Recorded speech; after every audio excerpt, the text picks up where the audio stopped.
The Happy Family by Hans Christian Andersen.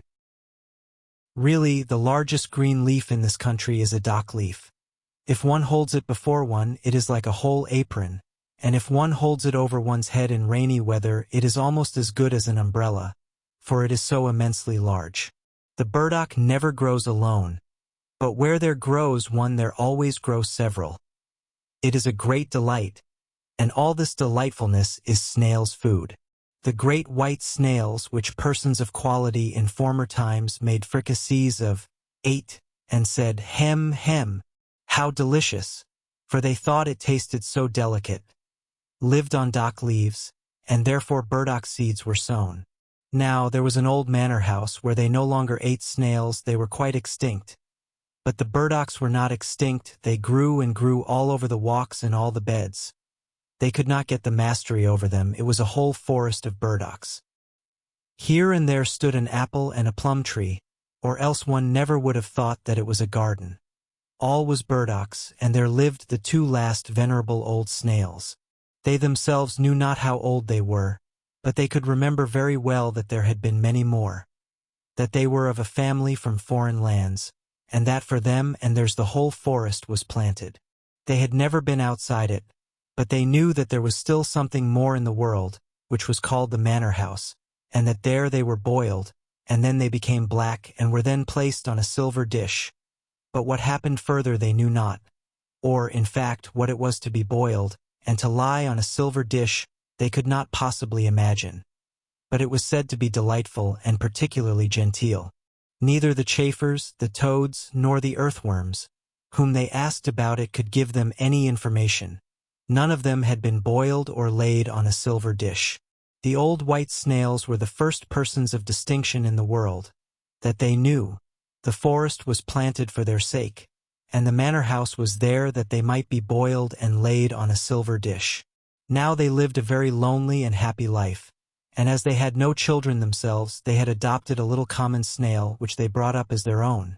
But the little one would not grow, for he was of a common family. But the old ones, especially Dame Mother Snail, thought they could observe how he increased in size, and she begged father, if he could not see it, that he would at least feel the little snail's shell. And then he felt it, and found the good dame was right. One day there was a heavy storm of rain. "Hear how it beats like a drum on the dock leaves," said Father Snail. "There are also raindrops," said Mother Snail. "And now the rain pours right down the stalk. You will see that it will be wet here. I am very happy to think that we have our good house, and the little one has his also. There is more done for us than for all other creatures, sure enough. But can you not see that we are folks of quality in the world? We are provided with a house from our birth, and the burdock forest is planted for our sakes. I should like to know how far it extends, and what there is outside." "There is nothing at all," said Father Snail. "No place can be better than ours, and I have nothing to wish for." "Yes," said the dame, "I would willingly go to the manor house, be boiled, and laid on a silver dish. All our forefathers have been treated so. There is something extraordinary in it, you may be sure." "The manor house has most likely fallen to ruin," said Father Snail, "or the burdocks have grown up over it so that they cannot come out. There need not, however, be any haste about that. But you are always in such a tremendous hurry, and the little one is beginning to be the same. Has he not been creeping up that stalk these 3 days? It gives me a headache when I look up to him." "You must not scold him," said Mother Snail. "He creeps so carefully. He will afford us much pleasure, and we have nothing but him to live for. But have you not thought of it? Where shall we get a wife for him? Do you not think that there are some of our species at a great distance in the interior of the burdock forest? Black snails, I dare say, there are enough of," said the old one. "Black snails without a house, but they are so common and so conceited. But we might give the ants a commission to look out for us. They run to and fro as if they had something to do, and they certainly know of a wife for our little snail." "I know one, sure enough, the most charming one," said one of the ants. But I am afraid we shall hardly succeed, for she is a queen." "That is nothing," said the old folks. "Has she a house?" "She has a palace," said the ant. "The finest ant's palace, with 700 passages." "I thank you," said Mother Snail. "Our son shall not go into an anthill. If you know nothing better than that, we shall give the commission to the white gnats. They fly far and wide, in rain and sunshine. They know the whole forest here, both within and without." "We have a wife for him," said the gnats. "At 100 human paces from here there sits a little snail in her house, on a gooseberry bush. She is quite lonely, and old enough to be married. It is only 100 human paces." "Well, then, let her come to him," said the old ones. "He has a whole forest of burdocks. She is only a bush." And so they went and fetched little Miss Snail. It was a whole week before she arrived, but therein was just the very best of it, for one could thus see that she was of the same species. And then the marriage was celebrated. 6 earthworms shone as well as they could. In other respects the whole went off very quietly, for the old folks could not bear noise and merriment. But old Dame Snail made a brilliant speech.